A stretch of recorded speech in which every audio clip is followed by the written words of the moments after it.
قال اللہ تبارک و تعالی فی القرآن المجید فی مقام آخر انما یخشی اللہ من عبادہ العلماء صدق اللہ العظیم و صدق رسولہ النبی الکریم ان اللہ و ملائکتہ یصلون علی النبی یا ایہا الذین آمنوا صلوا علیہ وسلموا تسلیما اللہم صلی علی سیدنا و مولانا محمد معدن الجود والکرم وآلہ وصحبہ وبارک وسلم۔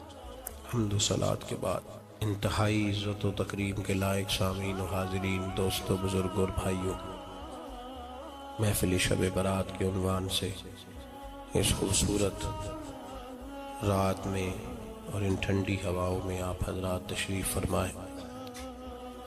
نبی پاک صلی اللہ علیہ وسلم نے ارشاد فرمایا، جب شعبان کی 15ویں رات آئے تو رات کو بیدار رہا کرو اور صبح کو روزہ رکھا کرو۔ تو جب حضور نے کہہ دیا بیدار رہو تو پھر کسی کو سونا نہیں چاہیے، بیدار رہنا چاہیے۔ اور بیداری کا مطلب یہ نہیں کہ وہ آدمی بس جاگتا رہے، اس کا مطلب یہ ہے کہ وہ اللہ اللہ کرے، درود پاک پڑھے، عبادت کرے، تلاوت کرے، ذکر فکر میں رہے۔ کچھ باتیں اس مقصد کے لیے کہ اس رات اللہ پاک نے اپنی رحمت کے دروازے کھولے ہیں، تو کچھ ایسی بات کی جائے جس سے دل نرم ہو جائے۔ دوستو، قرآن مجید کی 2 آیات میں نے پڑھی ہیں۔ اللہ کریم نے فرمایا، یا ایھا الذین آمنوا اتقوا اللہ حق تقاتہ، اے ایمان والو اللہ سے ڈرو اور اتنا ڈرو جتنا ڈرنے کا حق ہے۔ ڈرو اللہ پاک سے، اور جس طرح تم کسی سے ڈرتے ہو، ڈرنے کا حق ہوتا ہے، وہ حق ادا کرنے کی کوشش کرو۔ ہم میں سے بہت سارے لوگ ڈرتے ہیں کچھ لوگوں سے، اور جب وہ ڈر رہے ہوتے ہیں تو انہیں احساس ہوتا ہے۔ اللہ پاک نے ہمارا وہ احساس خود بیان کر دیا ہے۔ فرمایا، جب تم کسی سے ڈرتے ہو تو تمہیں اس کا احساس ہوتا ہے کہ تم کتنا ڈرتے ہو، تو پھر تم کوشش کرتے ہو کہ تم وہ کام نہ کرو جس سے وہ بگڑ جائے گا، ناراض ہو جائے گا۔ جو لوگ قانون سے ڈرتے ہیں وہ اشارہ نہیں توڑتے، کچھ بھی ہو جائے اشارہ نہیں توڑتے۔ انہیں پتہ ہے کہ یہاں اشارہ توڑیں گے تو الجھ جائیں گے، اور جہاں انہیں فکر نہ ہو کہ کوئی پوچھنے والا نہیں، وہاں ہم نے دیکھا ہے کہ لوگ اشارہ توڑ دیتے ہیں۔ اللہ تبارک و تعالیٰ نے موقع دیا، میں حرمین شریفین حاضر ہوا تو وہاں ایک روڈ دائری روڈ کہلاتا ہے۔ اس روڈ سے پیدل چلنے والے نہیں گزر سکتے۔ وہ کہتے ہیں جی اس روڈ سے پیدل والا نہ گزرے، ان کے لیے علیحدہ جگہ ہے۔ قانون یہ ہے کہ اگر کوئی پیدل آدمی وہاں سے گزرے اور اس کا ایکسیڈنٹ ہو جائے تو وہ حکومت یہ کہتی ہے کہ یہ کیوں یہاں سے گزرا تھا، لہٰذا کوئی مقدمہ نہیں ہو سکتا۔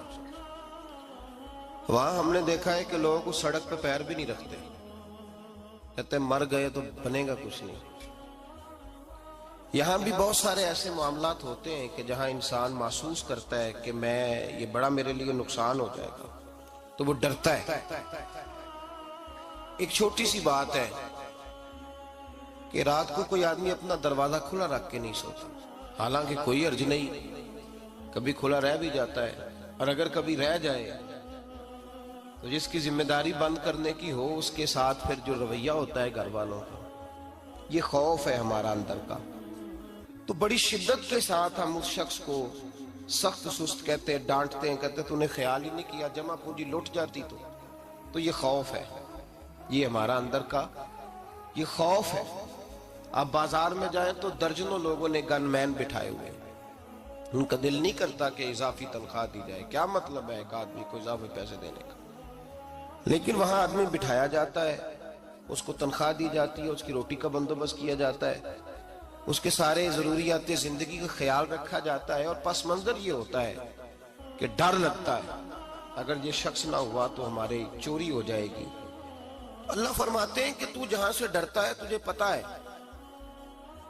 تو اس طرح کر کہ مجھ سے بھی اتنا ڈر جتنا ڈرنے کا حق ہے۔ یہ جھوٹ موٹ کا ڈراوا نہ پیدا کر کے ہو اللہ معاف کرے جی. اچھا جناب ڈرتے ہیں آپ اللہ تعالیٰ سے, آپ نے تو کانوں کو ہاتھ لگائے, تو پھر آپ کیا کر رہے ہیں؟ اللہ معاف کرے جی میں تو بات نہیں کرتا, بس 2-4 آدمیوں کی پگڑی اچھالوں گا, اس سے زیادہ نہیں. ڈر لگتا ہے جی بات کرتے ہوئے, 15-20 آدمی بس میرے قابو آئے. یہ کس قسم کا ڈر ہے؟ ڈرنے کا حکم دیا. اور میرے رسول کریم سید عالم صلی اللہ تعالی علیہ وآلہ وسلم نے ارشاد فرمایا کہ تو رب کریم سے دنیا میں ڈر جا جس طرح ڈرنے کا حق ہے. جب قیامت کا دن آئے گا تو اللہ تجھے ڈرائے گا نہیں بلکہ اپنی رحمت کی چھاؤں میں جنت میں داخل کر دے گا. یہاں ڈر, ایک جگہ تو اللہ نے فرمایا ڈرو, اور کچھ جگہوں پہ فرمایا کہ جو میرے علم والے بندے ہیں نا, جن کو میں نے علم دیا ہے, عالم ہیں, ان کے بارے میں فرمایا کہ ان کے دلوں میں میری خشیت ہے. انما یخشی اللہ من عبادہ العلماء, اللہ کے بندوں میں سے جو علم والے ہیں وہ اللہ کی خشیت رکھتے. قرآن نے ایک جگہ کہا ڈرو, خوف کا لفظ بھی استعمال کیا, وَلِمَنْ خَافَ مَقَامَ رَبِّهِ جَنَّتَانِ, خوف بھی ہے اور خشیت بھی ہے. ان دونوں کا معنی ایک ہی ہے, ڈرنا. خوف کا معنی بھی اور خشیت کا معنی بھی, ڈرنا. جب آپ علماء لغت کو پڑھیں گے, عربی ادب کو جاننے والے لوگوں کا مطالعہ کریں گے, تو انہوں نے یہی لکھا ہے کہ ان دونوں کا معنی ڈرنا ہے. میری طرف دیکھیے, توجہ کریں, کچھ سمجھانے لگا ہوں, اس نقطے کو ضرور سمجھیے گا. خشیت کا معنی بھی ڈرنا ہے, خوف کا معنی بھی.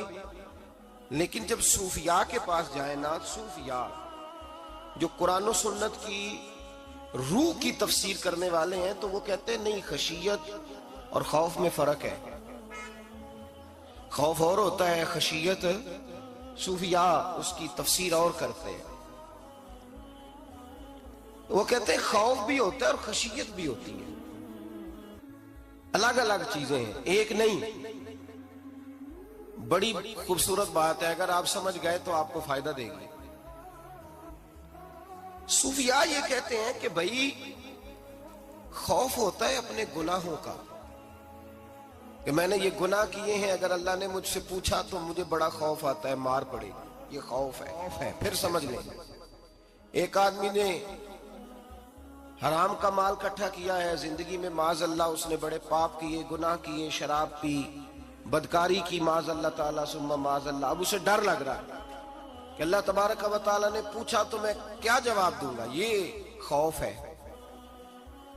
اور خشیت یہ ہے کہ ایک آدمی سارا دن نماز پڑھتا ہے, روزہ رکھتا ہے, عبادت کرتا ہے, اللہ کو یاد کرتا ہے, پھر بھی ڈرتا ہے. یہ خشیت ہے, یہ خشیت ہے.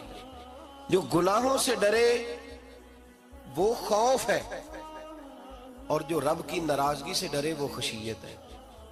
جو کہے یار میرا رب کہیں ناراض نہ ہو جائے, میرا رب کہیں مجھ سے. بڑی خوبصورت مثال دی. میں نے اپنے صاحب سے پوچھا کہ حضور یہ مسئلہ کیا ہے, تو فرمانے لگے ایک بادشاہ نے ایک غریب کی بیٹی اسے پسند آ گئی تھی, تو اس نے عزت کے ساتھ اس سے شادی کر لی, رشتہ بھیج کے وقار کے ساتھ. بیٹی کا باپ اپنی بیٹی کے مقدر پر رشک کرنے لگا کہ میری بیٹی کو بادشاہ نے پسند کیا ہے, بادشاہ کے شہزادے نے رشتہ بھیج دیا ہے. شہزادہ بیاہ کے لے گیا بیٹی کو, 20 کنیز آئے, نوکرانیاں اس عورت کی خدمت کرنے پہ لگی ہوئی ہیں, اس کا ہر حکم ماننے کو تیار ہے. لیکن وہ بی بی سویرے بھی رو پڑتی ہے اور شام کو بھی رو پڑتی ہے, روتی رہتی ہے. اس سے کسی نے پوچھ لیا کہ بی بی تو روتی کیوں ہے, 20 کنیز آئے ہیں, گھر میں سکون ہے, ہر شے ہے, تو روتی کیوں ہے؟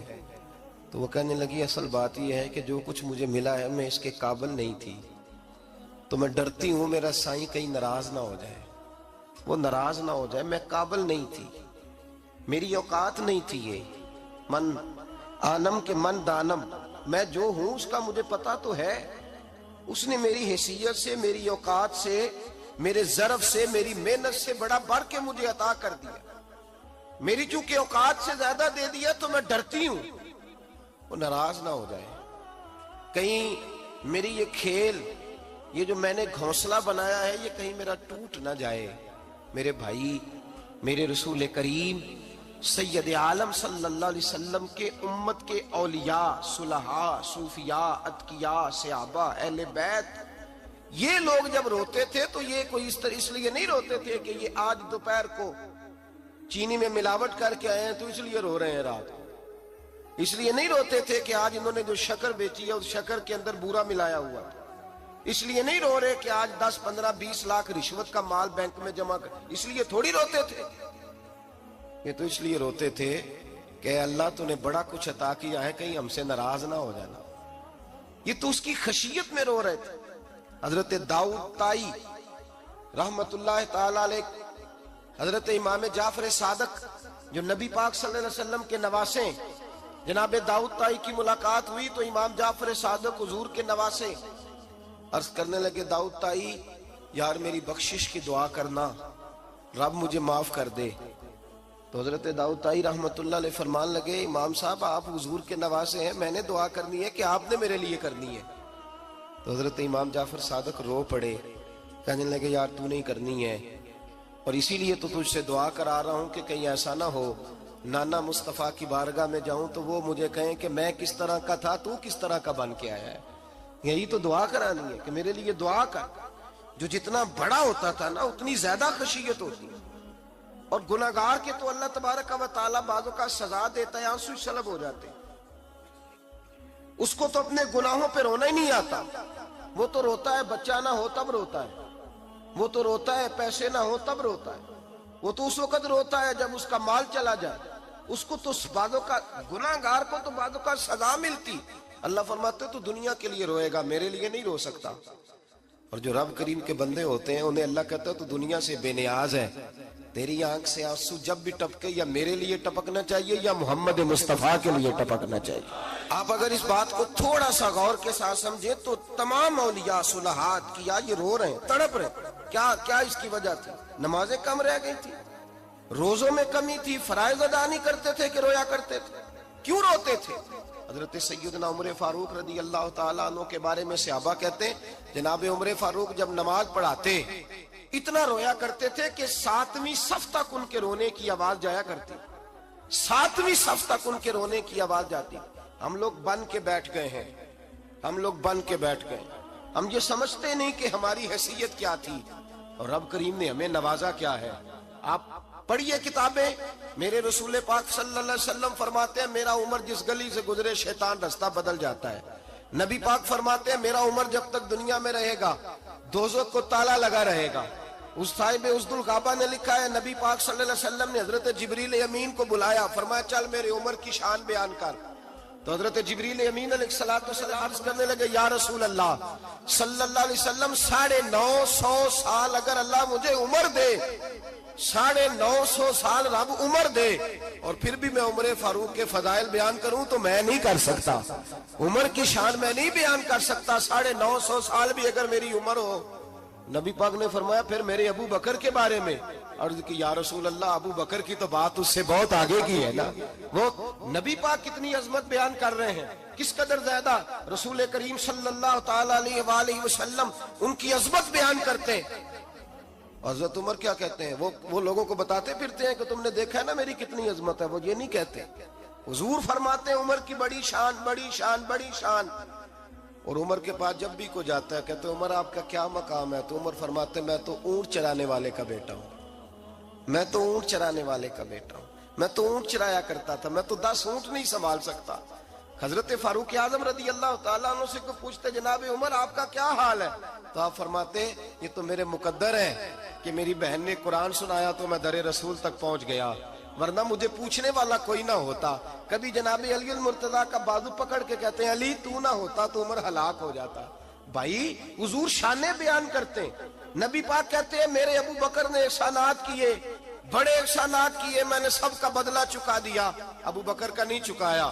اللہ کی بارگاہ میں عرض کروں گا یا اللہ تو ہی اسے بدلے دے.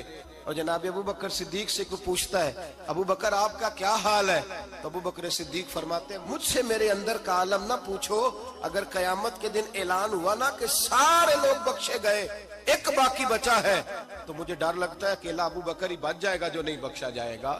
مجھے ڈر آتا ہے. او بھائی بن کے بیٹھ گئے لوگ, لوگوں کو پوچھ کر کے دیکھیں, کہتے ہیں کیا پاپ کیا ہے, کیا ہو گیا ہے. خشیت سے کانپتی ہوئی روحیں, تڑپتے ہوئے میرے رسول پاک کے غلام, اولیاء اللہ صوفیاء کرام کے رونگٹے کھڑے ہیں رب کریم کے خوف سے. جو جتنا مالک کو جانتا ہے اتنا کانپ رہا ہے, اتنا ڈر رہا ہے. جس کی آنکھوں سے آنسو خشک ہے, مطلب یہ ہے یہ رب کو جانتا ہی نہیں. اسے کیا خبر اس کا جلال کتنا ہے, اسے کیا خبر اس کا عذاب کتنا ہے, تو کیا جانے. ان بطش ربک لشدید, جب وہ پکڑتا ہے تو بڑا سخت پکڑتا ہے. حضرت عثمان غنی کو 3 دفعہ میرے نبی پاک نے فرمایا جنتی ہے, جنتی ہے. العثمان فی الجنہ, العثمان فی الجنہ, العثمان فی الجنہ.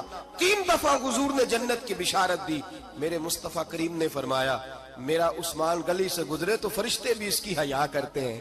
جناب عثمان غنی جن کو میرے نبی نے 2 بیٹیاں دے کے کہا عثمان میری 100 بیٹی بھی ہوتی, ایک کے بعد دوسری انتقال کرتی جاتی تو میں ساری تیرے نکاح میں دے دیتا.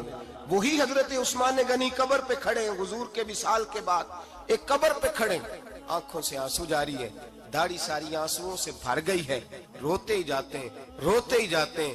غلام کہتا عثمان یار رونا ہمیں چاہیے, رونا ہمیں چاہیے, جن کو کوئی بشارت نہیں اور آپ کو تو 3 بشارتیں, روتے کیوں ہو.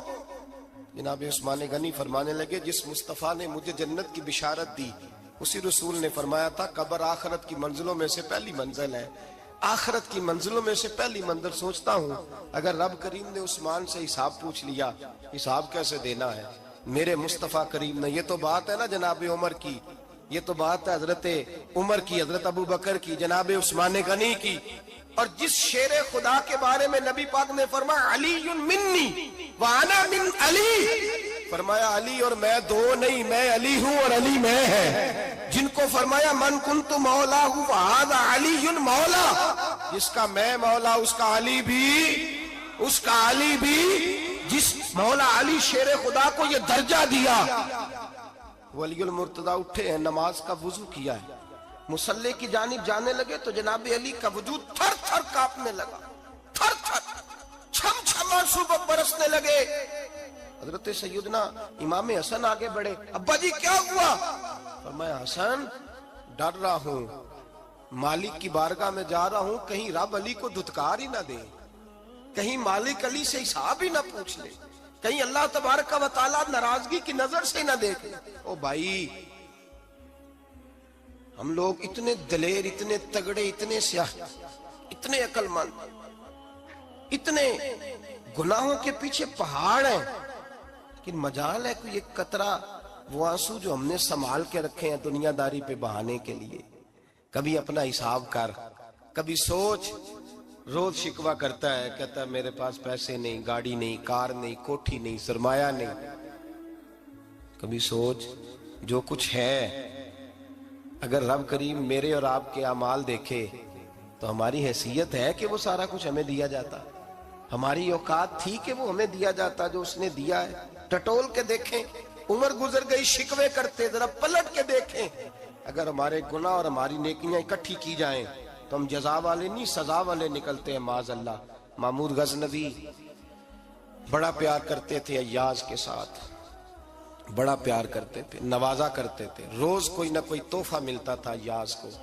کچھ حسد کرنے والوں نے کہا محمود تو اسے تحفے دیتا ہے اور یہ جنگل میں اسلحہ اکٹھا کر رہا ہے, یہ تیرے خلاف علیحدہ سے فوج تیار کر رہا ہے, کچھ وقت آئے گا یہ تجھے چھوڑ کے علیحدہ سے بادشاہی کا دعویٰ کر دے گا. محمود غزنوی کہنے لگے یہ کس طرح کی بات, کہا تمہیں پتہ ہے کہ ایاز عصر سے لے کر عشاء تک کہاں رہتا ہے. محمود کہنے لگے یار واقعی میں نے کبھی پوچھا تو نہیں. شک کا بیج بو دیا, شک کا بیج بو دیا. محمود غزنوی کہنے لگے اچھا آج میں پیچھا کروں گا, تفتیش کروں گا, تحقیق کروں گا کہاں جاتا ہے, تحقیق کروں گا. محمود غزنوی نکلے پیچھا کرنے.